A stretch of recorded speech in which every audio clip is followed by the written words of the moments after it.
हाँ,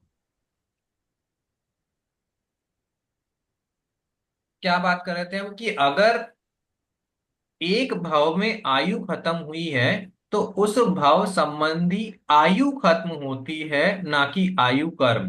ना? तो हम कदाचित कह सकते हैं कि ये आयु कर्म खत्म हो गया इसलिए यहां से मरण हो गया, पर ये सिर्फ कहने के लिए कह रहे हैं, मानने में ऐसा नहीं आना चाहिए। आयु कर्म तो विद्यमान है ना, बांध भी रहे हैं और उदय में आ भी रहा है। उस भाव संबंधी आयु खत्म होगी मात्र। नाम कर्म से क्या होता है? शरीर की रचना। हाँ। शरीर की रचना। और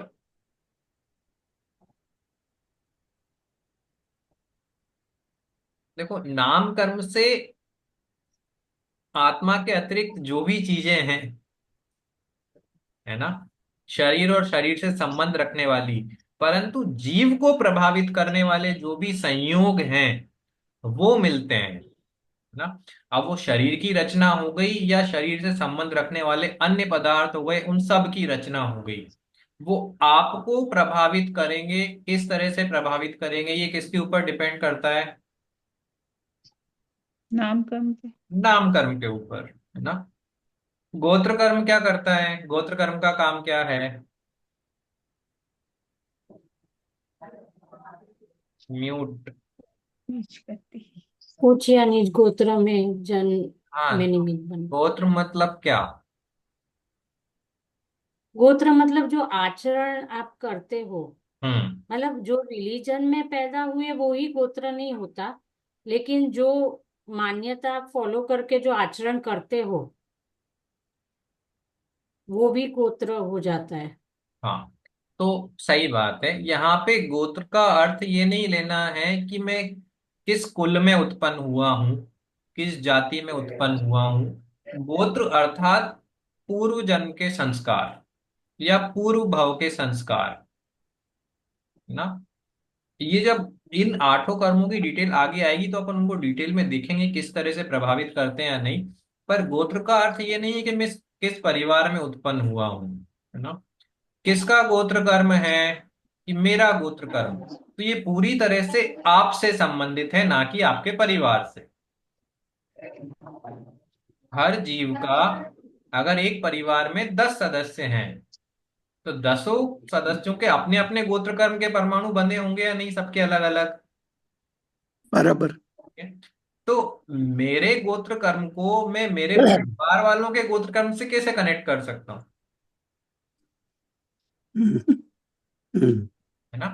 तो यहाँ पे परिवार नहीं लेना है, यहाँ पे कुल नहीं लेना है, यहाँ पे जाति नहीं लेनी है, पर पूर्व जन्म में मेरे जो संस्कार थे वो इस भव में किस तरह से प्रकट हो रहे हैं, मेरा आचरण यहाँ पे कैसा है, मेरी क्रियाएं यहाँ पे कैसी हैं, मेरे परिणाम यहाँ पे कैसे होते हैं पूर्व भाव की वजह से, उसके आधार पे उच्च या नीच गोत्र डिसाइड होता है।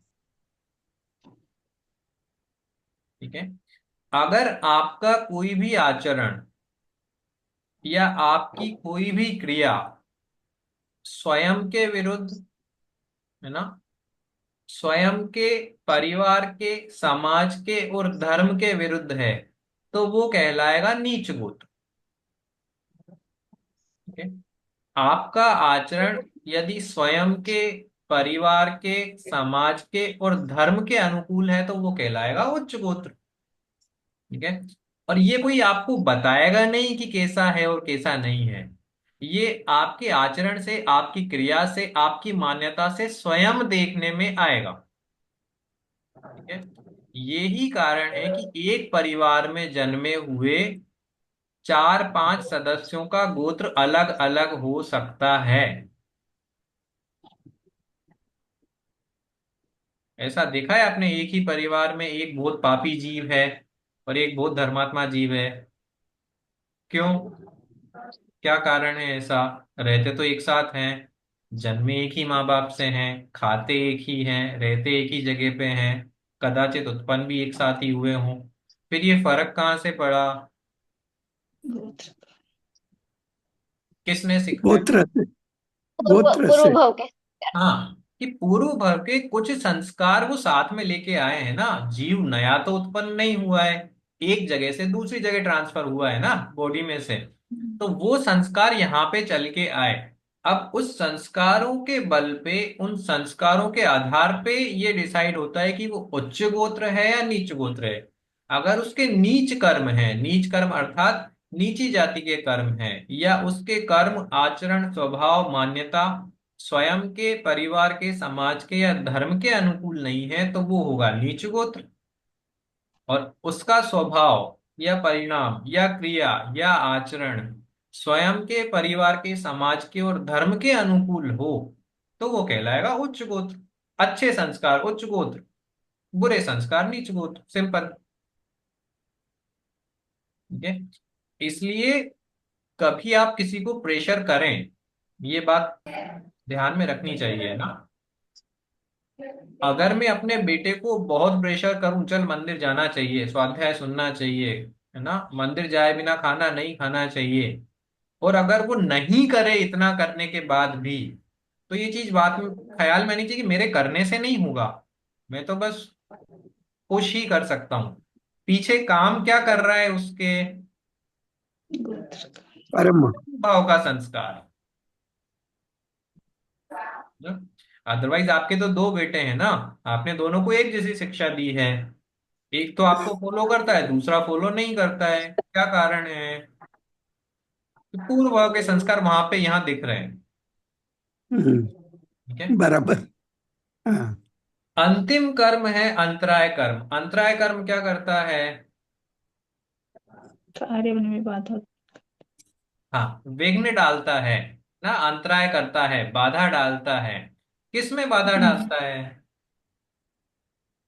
भोग उपभोग, दान दान लाभ लाभ और वीर्य। हाँ, दान लाभ भोग उपभोग वीर्य, ये जो जीव की शक्ति है ना, है तो ये अनंत रूप ना, बट इनको अनंत रूप प्रकट नहीं होने देता, बाधा डालता है, अंतराय डालता है। जैसे अनंत ज्ञान को प्रकट नहीं होने दे रहा है ज्ञानावरण, जैसे अनंत दर्शन को प्रकट नहीं होने दे रहा है दर्शनावरण, वैसे ही अनंत वीर्य को, अनंत शक्ति को प्रकट नहीं होने दे रहा है ये अंतराय कर्म।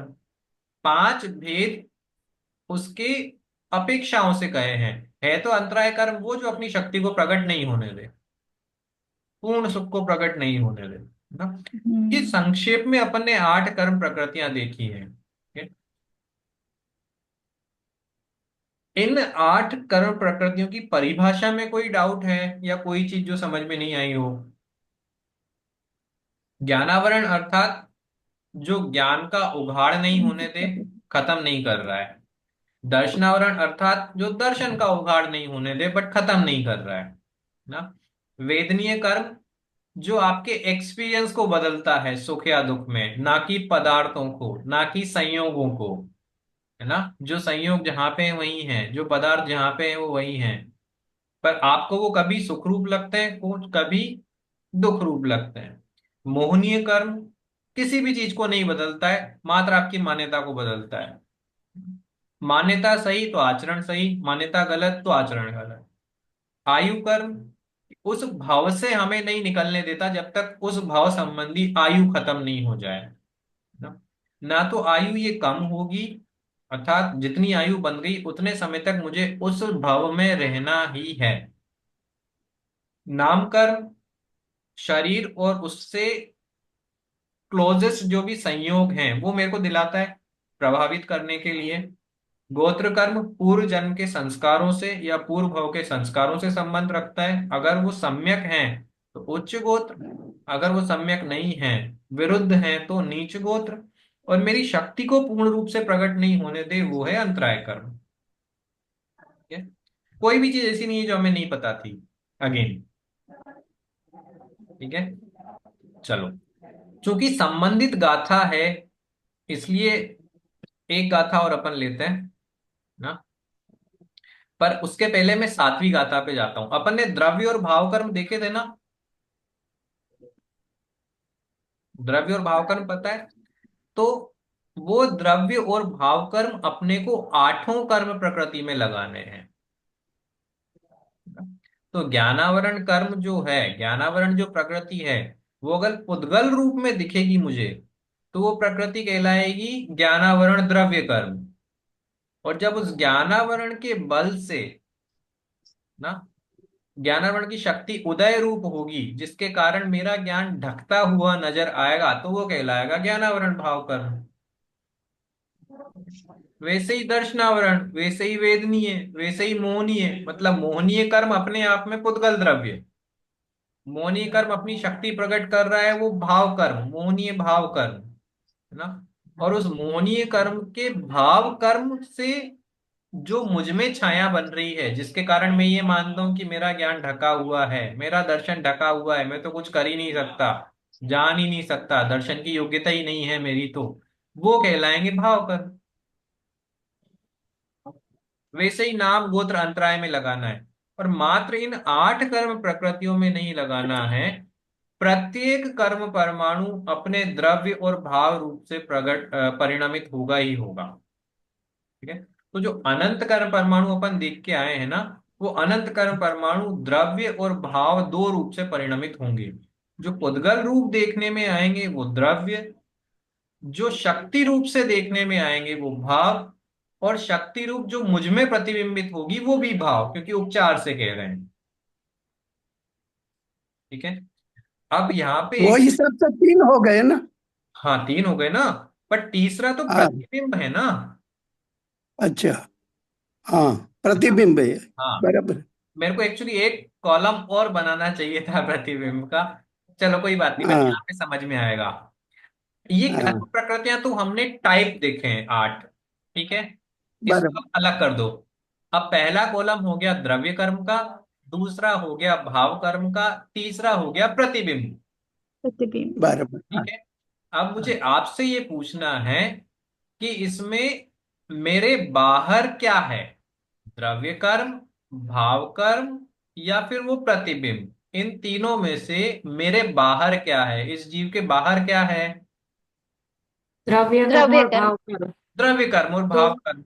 जीव के अंदर क्या है, प्रतिबिंब। प्रतिबिंब। वो प्रतिबिंब। प्रतिबिंब। अब वो प्रतिबिंब किसके कारण बना है, इस द्रव्य कर्म के मेरे को कारण या इस भाव कर्म के कारण।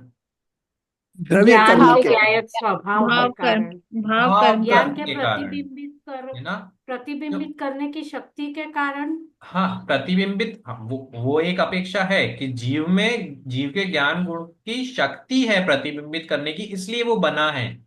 लेकिन वो प्रतिबिंबित किसको कर रहा है, द्रव्य कर्म को या भाव कर्म को।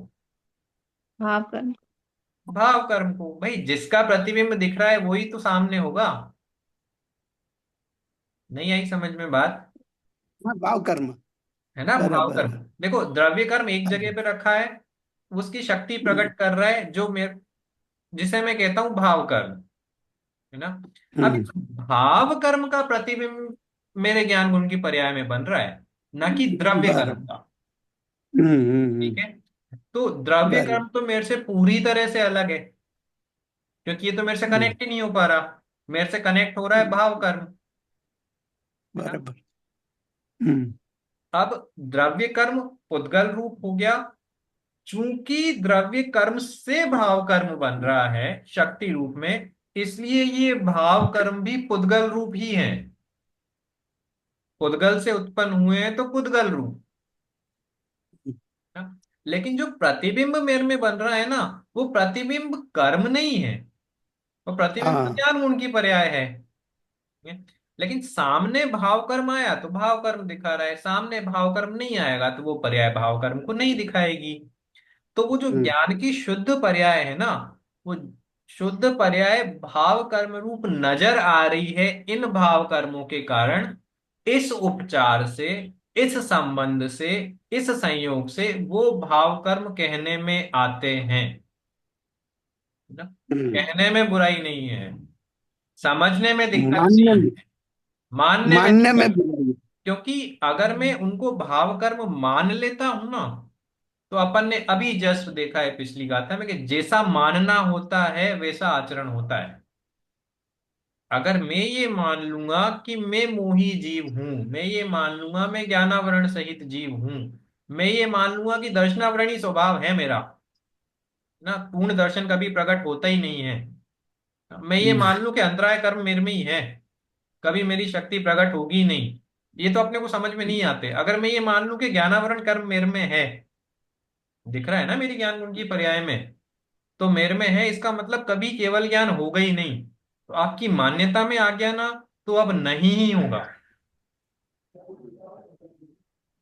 पर केवल ज्ञान प्रकट करना है ना कि हाँ, तो कहाँ हिट करना पड़ेगा कि मान्यता से ये चीज हटाओ कि मेरे पास ज्ञानावरण है भी। कि कैसे हटा दे, दिख तो रहा है कि जो दिख रहा है वो ज्ञानावरण है ही नहीं, और आप खुद प्रतिबिंब। ढक रहे हो। वो तो ज्ञानावरण का प्रतिबिंब है। अच्छा, ज्ञानावरण का प्रतिबिंब है तो ज्ञानावरण नाम की कोई चीज है या नहीं? हाँ है ना। तो वो कहाँ है? वो तो पुद्गल के ज्ञान पास है, क्योंकि पुद्गल की शक्ति है। तो वो पूरा खेल सिर्फ मान्यता का है।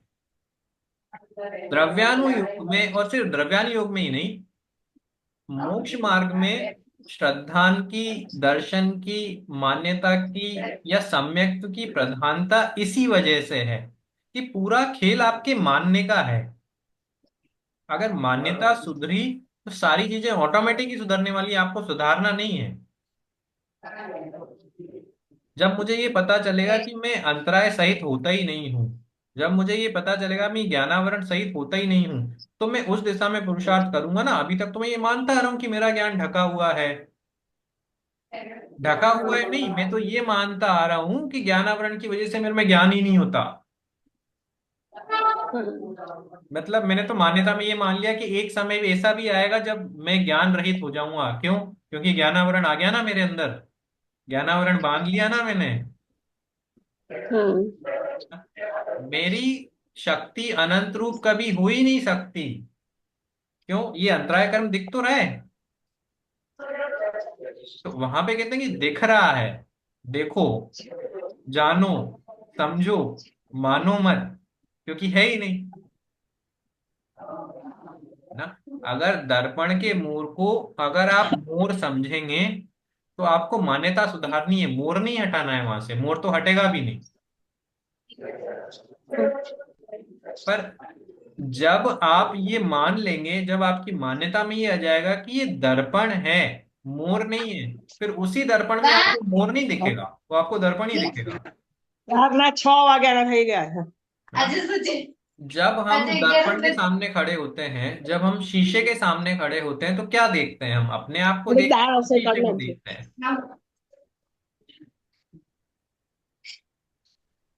मेकअप करते हैं ना, तो कांच के હા सामने खड़े होके क्या करते हैं? किसको देखते हैं? देखते हैं पुद्गल अरे दर्पण को। गूगल को नहीं, मैं तो आपकी बात कर रहा हूँ। आप आपको देखते हैं या कांच को देखते हैं? खुद को ही हम देखते कोई हैं। देखते हैं, खुद हाँ, को कांच खुद को को खुद नहीं। खुद को देखते हैं ना। बट उस हाँ, कांच वाले खुद को खुद मान लेते हैं क्या? नहीं मानते नहीं हैं। तो कांच वाले खुद को क्या मानते हैं? प्रतिबिंब कांच, दर्पण अपना। प्रतिबिंब। वो कांच जितना साफ होगा मैं उतना अच्छा दिखूंगा, मैं उतना क्लियर दिखूंगा। पर मैं वो नहीं हूं। क्योंकि अगर मैं वो होता तो वो क्रीम पाउडर जो भी लगाते हैं मैं उसमें लगा रहा होता, कांच में अपने आप को नहीं लगा रहा होता। हम्म तो यहाँ पे अपन वैसा क्यों नहीं समझते? ये जो दिख रहे हैं ना, ये दिख रहे हैं वो है नहीं। जो दिख रहे हैं वो तो सामने खड़े हैं, वो सामने खड़े होके आपको प्रभावित कर रहे हैं। ठीक है? पर जब हम ये मान लेते हैं ना कि ये कांच है, तो हमें फर्क ही नहीं पड़ता कि हमने ये माना ये कांच है, तो मैं इसमें तब तक ही दिख रहा हूं जब तक मैं इसके सामने हूं। मैं हटा और कांच पूरा क्लियर वापस। वैसे ही ये भाव कर्म जो मेरे में दिख रहे हैं ना, मानने में आ रहे हैं मेरे, ये तब तक ही हैं जब तक ये द्रव्य कर्म, भाव कर्म, द्रव्य कर्म अपनी शक्ति को प्रकट कर रहा है। अगर ये अपनी शक्ति को प्रकट करना बंद कर दे, तो जैसे कांच क्लियर हो गया वैसे मेरा ज्ञान क्लियर हो गया। ठीक है। पर अब ये द्रव्य कर्म अपनी शक्ति को प्रकट करना कब बंद करेगा? जब आप आपकी मान्यता सुधारोगे। जब अपन ने शुरुआत की थी तब मैंने एक बात कही थी कि द्रव्य कर्म से भाव कर्म, और भाव कर्म से द्रव्य कर्म की संतति निरंतर चलती है ना। आप द्रव्य कर्म से हम भाव कर्म बांधते हैं, भाव कर्म से द्रव्य कर्म बांधते हैं, अनादिकाल से यही चल रहा है। ये साइकिल टूटा नहीं, इसलिए संसार चल रहा है। अब हमको साइकिल तोड़ना है। अगर आप जीव द्रव्य अपने आप को मानते हो और आपने अभाव समझे हैं और हमें ये साइकिल तोड़ना है, तो हमें ये समझना पड़ेगा कि मैं पुद्गल में जाके तो नहीं तोड़ सकता। हम्म। ठीक है? तो ये साइकिल कहाँ हाँ, तोड़ना पड़ेगा? खुद में, जीव में ही। तो नहीं। तो जीव में अगर भाव कर्म उत्पन्न होना बंद हो जाए हाँ। ना, तो उन भाव कर्म के निमित्त से अगले समय में होने वाले द्रव्य कर्म भी नहीं होंगे। अगले समय में द्रव्य कर्म नहीं होंगे, तो वो द्रव्य कर्म ही नहीं होंगे, तो फिर वो भाव कर्म रूप शक्ति प्रकट कौन करेगा? तो भाव कर्म भी खत्म हो गए। जब भाव कर्म खत्म हो गए तो प्रतिबिंब किसका बनेगा? किसी का नहीं बनेगा। तो शुरुआत यहां से करके द्रव्य कर्म पे जाना है, फिर भाव कर्म पे आना है, और अपनी शुद्ध पर्याय प्रकट हो गई। पर मैं अपने आप में ही अगर विकार रूप परिणामित कर रहा हूं, तो उससे मैं अगले द्रव्य कर्म बांध रहा हूं, वो द्रव्य कर्म भाव कर्म रूप बन रहे हैं, उनका प्रतिबिंब फिर मेरे में दिखाई दे रहा है। फिर मैं उन प्रतिबिंब रूप हो रहा हूँ, फिर नवीन द्रव्य कर्म बांध रहा हूँ, फिर वो भाव कर्म रूप बन रहे हैं, फिर उनका प्रतिबिंब फिर दिखाई दे रहा है। तो ये साइकिल चल रहा है, ये क्रम चल रहा है, रुक ही नहीं रहा है, रुक ही नहीं रहा है, रुक ही नहीं रहा है। ठीक है। तो प्रत्येक कर्म परमाणु, वापस विषय पे आते हैं, प्रत्येक कर्म परमाणु द्रव्य और भाव की अपेक्षा से दो दो प्रकार का है। अगर ये द्रव्य कर्म भाव कर्म रूप परिणमित नहीं हो, या द्रव्य कर्म अपनी शक्ति प्रकट नहीं करे, तो मेरा तो कुछ बिगाड़ होगा ही नहीं, है ना। क्योंकि ज्ञानावरण द्रव्य कर्म का प्रतिबिंब नहीं देख रहे हो आप मोहनीय द्रव्य कर्म का प्रतिबिंब नहीं देख रहे हो, आप तो भाव कर्म के प्रतिबिंब देख रहे हो ना। अगर ये द्रव्य कर्म भाव कर्म प्रकट ही नहीं करेगा, तो फिर मेरा तो काम हो गया। तो अपने को रोकना भाव कर्म को है कि भाव कर्म नहीं हो तो द्रव्य कर्म तो अपने आप खत्म हो जाएगा। ठीक है। सार रूप में हमें ये समझना है कि ये जो दो कॉलम दिख रहे हैं ना, द्रव्य कर्म और भाव कर्म, इनमें मेरा बिगाड़, वास्तव में तो मेरा बिगाड़ दोनों नहीं कर रहे हैं, वो आगे जाके देखेंगे। पर अगर फिर भी मुझे निमित्त रूप से कहना हो ना कि मेरा बिगाड़ कर रहे हैं, तो ये भाव कर्म कर रहे हैं, द्रव्य कर्म तो बेचारा पुद्गल रूप से एक तरफ पड़ा है। अगर ये हम्म। द्रव्य भाव रूप परिणामित नहीं हो तो मेरा कुछ नहीं हो रहा है। ये समझ में आया? हम्म। तो वो भाव रूप परिणत भी तो अपने ही कारण होता है ना। हाँ उसमें तो शक्ति कहाँ से आती है? हाँ, उसमें शक्ति है, उसमें शक्ति आती नहीं है। प्रत्येक द्रव्य कर्म भाव कर्म से सहित है, प्रत्येक भाव कर्म द्रव्य कर्म से सहित है, ये अपन ने देख लिया। ठीक है। अब हाँ, वापिस क्रम पे आता हूं आपके कुछ कि मेरी वजह से ही तो हो रहा है ना। हाँ, तो मेरी वजह कौन सी है कि आप वैसा मान रहे हो ना। वो सही है। ना? भाई, ये मोहनीय कर्म ने, मोहनीय द्रव्य कर्म ने मोहनीय भाव कर्म रूप शक्ति क्यों प्रकट की? क्योंकि मैंने अपने आप को मोहनीय भाव रूप माना ना। हम्म। ठीक है? अगर मैं अपने को मोहनीय भाव रूप नहीं मानूं, मैं अपने आप को मोही रागी द्वेषी नहीं मानूं, मैं अपने आप को विपरीत मिथ्यात्व मान्यता वाला नहीं मानूं, तो भाव कर्म ही हट जाएगा। भाव कर्म हट जाएगा तो द्रव्य कर्म भी हट जाएगा। द्रव्य कर्म हट जाएगा तो फिर आगे का क्रम खत्म। तो आपकी बात सही है कि प्रतिबिंब तभी बनेगा जब मैं सामने जाऊंगा। पर मैं सामने क्यों जा रहा हूं? कि मेरे को जरूरत लग रही है जाने की, मेरे को चैन ही नहीं पड़ रही है ना। आप दर्पण के हम्म। सामने कब जाते हो? तैयार जब होना चेहरा होता देखना होता जब हमें डाउट हो कि मैं सही लग रहा हूं कि नहीं लग रहा हूं। है। तो आप सामने गए तो दर्पण तो दिखाएगा भाई, आप जैसे भी हैं। और अगर मैं जाऊं ही नहीं तो वो दर्पण क्लियर है या नहीं? बिल्कुल साफ है। तो मैं अपने आप को अच्छा बुरा देख हूं या नहीं, मैं क्या हूं ये देखने के लिए मैं सामने जाऊंगा, तो उधर भाव कर्म तो रेडी बैठा है प्रतिबिंबित होने के लिए, वो प्रतिबिंबित होता है, फिर मैं वहां पे फंस जाता हूँ, वो ट्रैप है। बट कुछ जीव ऐसे हम्म, भी हैं जो उस ट्रैप में फंसते नहीं है, वो जानते हैं कि मैं सामने आया हूं तो दिखेंगे तो सही, केवल ज्ञान में ये सारे भाव कर्म झलकते होंगे या नहीं, वैसे ही प्रतिबिंबित होते हैं या नहीं। सब होता है। बिल्कुल होते हैं, पर वो जीव उनमें हाँ, जुड़ते नहीं है, जुड़ते नहीं। जुड़ते नहीं हैं, उस रूप मानते नहीं हैं। तो उन भाव कर्मों इन भाव कर्मों के कारण विकार रूप परिणामित नहीं होते हैं, विकार रूप परिणामित नहीं होते हैं तो उनके नवीन द्रव्य कर्म नहीं आते हैं, नवीन द्रव्य कर्म नहीं आते तो अगले समय में होने वाले भाव कर्म भी नहीं होते हैं, क्योंकि ये भाव कर्म तो द्रव्य कर्म से ही आ रहा है ना। मेरे साथ क्या हो रहा है कि द्रव्य कर्म है, उसने भाव कर्म बनाया, शक्ति प्रकट की, मैं सामने आया, मैंने ये भाव कर्म अपने आप में देख के अपने आप के मान लिए, मैंने अपने मान लिए तो अपना मानने के अपराध में मैंने नवीन द्रव्य कर्म बांधे, उन द्रव्य कर्म ने फिर भाव कर्म दिखाए, उन भाव कर्म का प्रतिबिंब फिर दिखा, फिर मैंने अपने रूप मान लिया, तो वो चल ही रहा है कंटिन्यू। तोड़ना कहाँ पे ये है? त्रिकोण हो मान्यता गया, में। ये त्रिकोण हो गया सर, क्या हो गया? ट्रायंगल हो गया ना, ट्रायंगल ट्रायंगल हो सर्कल गया। हो गया ये तो पूरा। नहीं, हाँ, सर्कल सर्कल हाँ, हो नहीं, गया। ट्रायंगल हुआ। हाँ द्रव्य ट्रायंगल कर्म भी से कह दो, भाव कर्म, द्रव्य कर्म भाव भाव कर्म कर्म से और प्रतिबिंब रूप में। द्रव्य कर्म, ऐसा ट्रायंगल हो गया। हाँ वैसा कह दो, कोई फर्क नहीं हाँ, पड़ता, ट्रायंगल और का भी वो कहीं फिर भी तो रूप नहीं द्रव्य रहा है। कर्म। हाँ, पर ये हाँ, क्लियर हो गया थोड़ा सा, हाँ, समझ में। अपन इसको 50 बार और आगे बराबर पढ़ने वाले बराबर। हैं, है ना। तो हाँ, ये अगर आप मतलब कान बंद भी करके बैठोगे ना तो भी आपके माइंड में फिट हो जाएगा। ठीक है, चलो थोड़ा सा आगे बढ़ते हैं। और फिर भी हाँ, प्रश्न हो तो व्हाट्सएप ग्रुप अपना है हमेशा। हाँ, हम्म, घाती और अघाती कर्म अपन ने देखा था। देखो, जब हम कर्म के भेद देख रहे थे तो हमने कर्म का एक देख लिया, कर्मत्व अपेक्षा से कर्म एक ही है ना।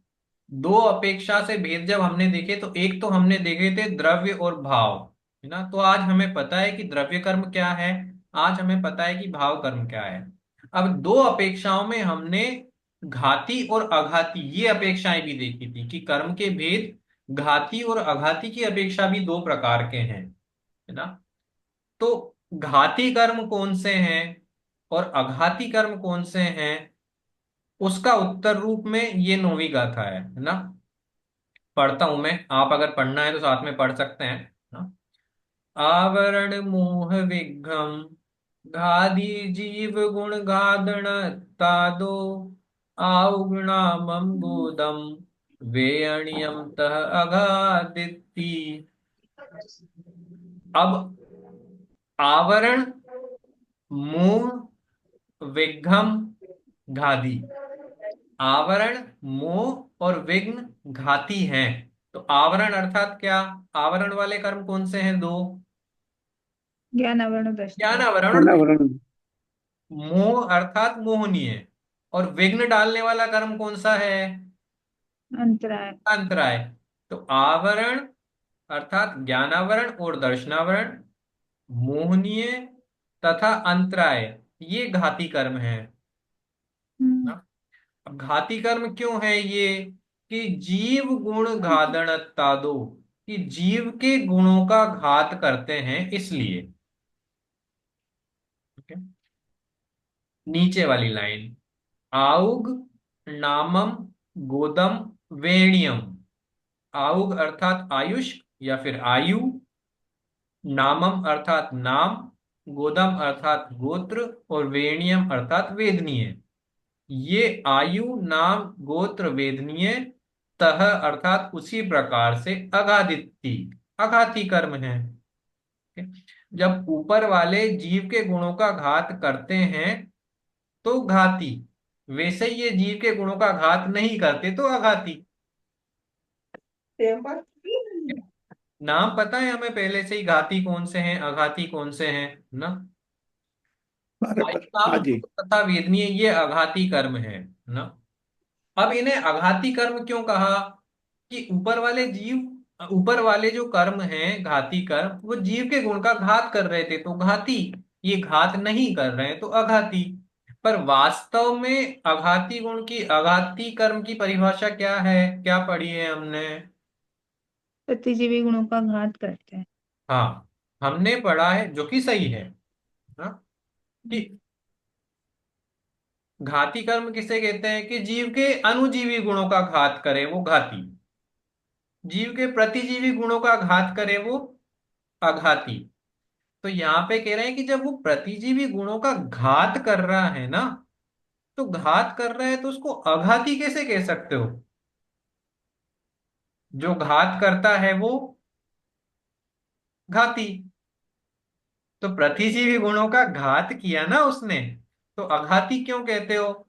कि अघाती इसलिए कहते हैं कि वो अनुजीवी गुणों का घात नहीं कर रहा है, हमें प्रतिजीवी गुणों से कोई मतलब है ही नहीं ना। अभी अनुजीवी गुण क्या है, प्रतिजीवी गुण क्या है, वो अपन बाद में देखेंगे। पर अब घाती कर्म की परिभाषा क्या हुई कि जो अनुजीवी गुणों का घात करे वो घाती। अब प्रतिजीवी अघाती कर्म की परिभाषा क्या हुई, जो अनुजीवी गुण का घात नहीं करे वो अघाती। प्रतिजीवी का करता हो तो करता हो, लेकिन मेरे को प्रतिजीवी गुण की बात नहीं करनी, क्योंकि प्रतिजीवी गुण का घात करेगा तो घाती बन जाएगा। मेरे लिए अघाती अर्थात जो घात नहीं करता हो, तो अनुजीवी गुणों का घात नहीं करता है अघाती कर्म, है ना। टाइम हो रहा है, पर अनुजीवी गुण प्रतिजीवी गुण ये क्या है? तो अनुजीवी गुण किसे कहते हैं कि विपरीत परिणमन में भी स्वभाव के शुद्ध अंश की सदैव प्रकटता बनी रहे, वो है अनुजीवी गुण, है ना। और विपरीत परिणमन में अगर स्वभाव की शुद्ध की अंश भी प्रकट, अंश रूप में भी जो प्रकट नहीं हो, वो है प्रतिजीवी गुण। अर्थात जीव में दोनों तरह के गुण हैं ना, अनुजीवी गुण भी हैं, प्रतिजीवी गुण भी हैं। कुछ गुण ऐसे हैं जो उनके बाधक कर्मों के रहने पे भी अपना काम करते हैं, और कुछ गुण ऐसे हैं जो उनके बाधक कर्मों के रहने पे अपना काम करते ही नहीं है। ठीक है, जैसे ज्ञान गुण हो गया, तो ज्ञान गुण ज्ञानावरण होने पर भी ज्ञान होता है नहीं होता, होता होता है। है। है ना। तो ज्ञानावरण कर्म का घातक, ज्ञान गुण का घातक ज्ञानावरण कर्म होने पर भी प्रत्येक जीव में ज्ञान पाया जाता है प्रकट रूप में ना। ज्ञानावरण का स्तर कैसा भी हो, पर कुछ ना कुछ अंश में ज्ञान होगा या नहीं होगा? होगा। होगा। तो कर्म के होगा। होने पर भी अगर गुण की प्रकटता दिखाई देती है, चाहे कम दिखाई दे, यहाँ पे स्तर की बात नहीं हो रही है, पर बाधक कर्म के होने पर गुण की प्रकटता दिखाई दे, तो वो अनुजीवी गुण कहलाएगा। और बाधक कर्म के होने पर गुण की प्रकटता नहीं हो, तो वो प्रतिजीवी गुण कहलाएगा। जैसे कि सूक्ष्मत्व गुण, अव्याबाधत्व गुण, है ना, अगुरु लघुत्व गुण। जब तक आयु नाम गोत्र वेदनीय का अभाव नहीं हो, ये चार प्रतिजीवी गुण बिल्कुल भी प्रकट नहीं होते हैं। आज मैं कह सकता हूं कि मेरे में अंश, ज्ञान का अंश है, दर्शन का अंश है, सुख का अंश है, वीर्य का अंश है, चाहे घातिया कर्म है तो भी, लेकिन मेरे में अव्याबाधा तो बिल्कुल भी नहीं है अभी। सूक्ष्मत्व नहीं है, अगुरु लघुत्व नहीं है। क्यों नहीं है? क्योंकि ये अघातिया कर्म अभी भी हैं। ये तो तभी प्रकट होंगे जब ये अघातिया कर्म नष्ट हो। अगर दूसरे लैंग्वेज में कहना हो, दूसरे पॉइंट ऑफ व्यू से देखना हो, तो जो गुण कुछ से लेके पूर्ण रूप में प्रकट हो हमेशा, वो है अनुजीवी गुण। ये कर्मों की अपेक्षा नहीं रखेंगे कि कर्म नहीं हो तो हम प्रकट ही नहीं होंगे, ऐसा नहीं है। लेकिन प्रतिजीवी गुण या तो 0 होंगे या 100 होंगे, है ना। या तो सूक्ष्मत्व गुण की प्रकटता आपके पूरी होगी या फिर नहीं ही होगी। ज्ञान गुण की तरह नहीं है कि अंश रूप में विद्यमान हो, है प्रतिजीवी गुण भी अपने अंदर, पर उनका प्रकटपना नहीं दिखाई देता है ना। अव्याबाधत्व गुण के धारी हम अभी भी हैं, लेकिन प्रकट रूप में दिखाई नहीं देते हैं। जैसे ज्ञान दिखाई देता है, जैसा दर्शन दिखाई देता है, जैसा सुख दिखाई देता है। क्यों? क्योंकि आघातीय कर्म अभी विद्यमान है ना। तो जो कर्मों के साथ रह ले या कर्मों के साथ प्रकट हो जाए, वो है अनुजीवी गुण। और जो मात्र कर्मों के अभाव में ही प्रकट हो, वो है प्रतिजीवी गुण। ठीक है। यही कारण है कि अरहंत और सिद्ध में कुछ भी फर्क नहीं है। है ना। ज्ञान दर्शन सुख वीर्य की अपेक्षा से बिल्कुल भी फर्क नहीं है। जैसा केवल ज्ञान अरहंत के पास है, वैसा ही केवल ज्ञान सिद्ध के पास है। अनंत चतुष्टय उनके वैसे ही हैं। हाँ? लेकिन सिद्ध जीवों की विशेषता क्या है कि उनके प्रतिजीवी गुण भी प्रकट हो रहे हैं अब, जो कि अरहंत भगवान में हैं, जो कि हमारे पास भी हैं, हमारे प्रकट नहीं है। तो जब अरहंत अरहंत लेवल तक पहुंच गए, तो अब क्या कमी रह गई कि प्रतिजीवी गुण की शर्त ही यही है कि मैं प्रकट तभी होऊंगा जब अघातीय कर्मों का विनाश हो। मैं अनुजीवी गुणों की तरह नहीं हूं कि थोड़ा हो जाऊं थोड़ा नहीं हूं, थोड़ा ज्ञान प्रकट है थोड़ा नहीं है, थोड़ा दर्शन प्रकट है थोड़ा नहीं है। ऐसा नहीं होगा मेरे साथ। मैं तो या तो रहूंगा या नहीं रहूंगा। तो अघातीय कर्म रहेंगे तो मैं बिल्कुल नहीं रहूंगा, और अघातीय कर्म चले जाएंगे तो मेरे पूर्ण स्वभाव ही प्रकट होगा, पूर्ण रूप में ही प्रकट होगा। मैं अंश रूप में प्रकट नहीं होऊंगा ना। तो जो कदाचित अंश रूप में प्रकट हो जाए, वो है अनुजीवी गुण। और जो पूर्ण रूप में ही प्रकट हो, वो है प्रतिजीवी गुण। ठीक है। तो प्रतिजीवी गुण अघाती कर्मों के अभाव में ही प्रकट होंगे, जबकि अनुजीवी गुण घाती कर्मों के साथ भी रहते हैं। अनुजीवी गुण अर्थात प्रत्येक अवस्था में, प्रत्येक समय जीव के साथ रहने वाले गुण प्रकट रूप में। प्रतिजीवी गुण मात्र शुद्ध पर्याय में ही प्रकट होंगे वो। ठीक है। समझने की बात ये, चाहे वो अनुजीवी हो चाहे वो प्रतिजीवी हो, ये गुण किसके हैं? आत्मा के, आत्मा के। आत्मा के। तो हमेशा, चाहे आत्मा कहीं भी रहे, जीव कहीं भी रहे, अनुजीवी हो या प्रतिजीवी हो, ये गुण हमेशा हमारे साथ हैं, पर प्रकट नहीं हो रहे हैं। हम्म, आज जब मेरे घातिया कर्म हो, अघातिया कर्म, आठों कर्म विद्यमान हैं, निरंतर उदय में आ रहे हैं, तो भी मेरे पास अनुजीवी प्रतिजीवी गुण दोनों हैं। बट अनुजीवी गुण कुछ देखने में आते हैं, प्रतिजीवी गुण देखने में नहीं आते हैं। है तो सही, है ना। तो जैसे आपका ज्ञान दिख रहा है, दर्शन दिख रहा है, वैसा थोड़ा सा अव्यापादत्व दिखा दो, अगुरु लघुत्व दिखा दो कि नहीं, इसमें थोड़ा सा नहीं लगता प्रतिजीवी गुण में। प्रतिजीवी गुण में तो पूरा ही लगेगा, है ना। अंश रूप में नहीं दिखाऊंगा, अंश रूप में नहीं दिखेगा, अंश रूप में नहीं प्रकट होगा, 100% ही प्रकट होगा। 100% प्रकट होने के लिए क्या करना है कि 100% प्रकट करना है ना, तो 100% कर्म का अभाव करो अघातिया का। हम्म। ठीक है। समय हो रहा एक है अपना। प्रश्न है पंडित जी। हाँ जी। आत्मा में तो अनंत गुण हैं, हाँ जी। तो बस ये 8 ही गुण होते कर्म से जिन पे इफेक्ट पड़ता है? नहीं, सभी अनंत गुणों पे फर्क पड़ता है। अभी आगे जाके जब अपन नाम गुण पढ़ेंगे ना, अभी अपन ने बिल्कुल हम्म। शॉर्ट में वन लाइनर समझा है, जब आएगा ना, मतलब 2-3 क्लासेस में सारा क्लियर आएगा। 4 गुण मुख्य रूप से लिए जाते हैं अनंत चतुष्टय रूप में। सारे गुण शुद्ध होते हाँ। हैं और सभी गुणों का अशुद्ध परिणमन होता है विकारी अवस्था में। मतलब अच्छा। जब आपको सम्यक दर्शन प्रकट हुआ ना, तो आपका सिर्फ दर्शन या दर्शन गुण ही निर्मल नहीं होता है, आत्मा के अनंत हम्म। गुण निर्मल होते हैं। तो सबकी बात क्यों नहीं करते? क्योंकि जो मुख्य मुख्य अनंत गुणों को कहाँ तक लें, पर जिनसे हमें फर्क पड़ता है हम्म। वो सब, वो अनंत गुण हम देखेंगे, अनंत रूप में नहीं देखेंगे। बट अच्छा क्वेश्चन है कि हम ये 8 ही क्यों लेते हैं या 4 ही क्यों लेते हैं, कोई कारण है इसलिए, है ना। और बहुत जल्दी आएगा, रिलेवेंट क्वेश्चन है, आपके पढ़ने में आएगा। अपन धीरे धीरे जब इन 8 कर्मों को देखेंगे ना अगली गाथा में, बहुत इंटरेस्टिंग सब्जेक्ट। हम्म। ठीक है। अभी समय हो रहा है, पता नहीं कब मीटिंग हो जाए। कोई भी क्वेश्चन हो आप व्हाट्सएप पे डाल सकते हैं, फिर अपन इसको कवर कर लेंगे। ठीक है। विशेष अपन अगली कक्षा में देखेंगे, ये पूरा नहीं हुआ है। अनुजीवी गुण प्रतिजीवी गुण अपन फिर से रिपीट करने वाले हैं अगली कक्षा। ठीक है। ठीक है, विशेष जी। नेक्स्ट क्लास में देखेंगे। ठीक, जय जिनेन्द्र सर।